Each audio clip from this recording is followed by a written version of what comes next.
Ce qu'on vous propose, en tout cas sur papier, on verra pour les Pandas d'Eupen, c'est pas certain. Eh bien, pas moins de 5 buts. Hein. Donc, on espère que les joueurs poursuivront sur cette belle moyenne. Le premier centre de la rencontre pour Ara. Il est tellement grand qu'il ne parvient pas à rabattre, ou à cadrer plutôt. Ça se passait bien. Même si ça apporte là aussi un petit peu supplément. Oh, il est beau ce ballon déposé par Christian Bruls. Lesner à la retombée du cuir, le capitaine. Peters qui a été bloqué par Monsieur Van Dries. Attention, ça peut avoir une réelle incidence. Ara face au but, cette fois-ci du pied. Et ça ne passe toujours pas. Il faut se montrer régulier le plus longtemps possible. Telle est la clé de la réussite. Avec un bon ballon de Christian Bruls pour Ara, encore une fois. Intéressant quand même, c'est assez rare hein, de voir le même joueur effectuer la fin de frappe et se charger du coup front. Attention avec Ara, face à face. Et voilà, on le disait, ça se rapproche petit à petit. Cette fois-ci, ça finit au fond. Le grand japonais de Saint-Tron qui permet aux Canaries de prendre les commandes méritoirement de cette rencontre parce que franchement Eupen ne propose rien offensivement. Elle plante sa 3e réalisation de la saison et elle vient de son pied gauche en face à face avec Nouroudine. 1-0 en faveur des Canaries. Il faudra montrer beaucoup mieux si les Pandas veulent absolument parvenir à égaliser avant le repos. C'est important.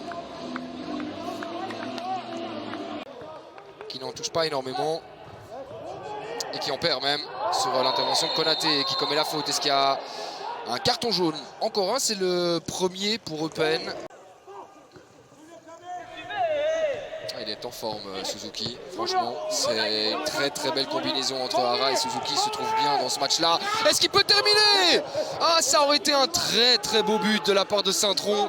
Tous les amoureux du football, à part les supporters d'Eupen, auraient aimé voir un petit but de Suzuki. Il l'aurait mérité, c'était tellement bien amené.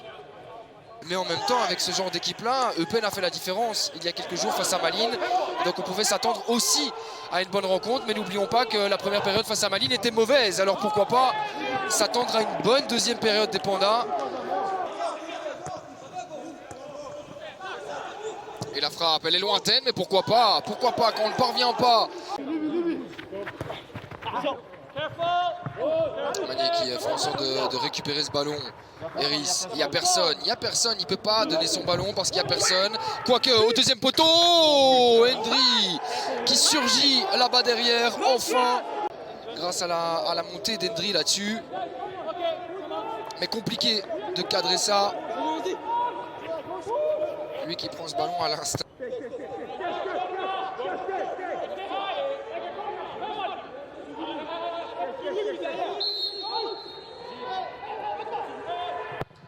Bruls qui se charge de ce bon coup franc, excellent coup franc et voilà le break réalisé par Suzuki.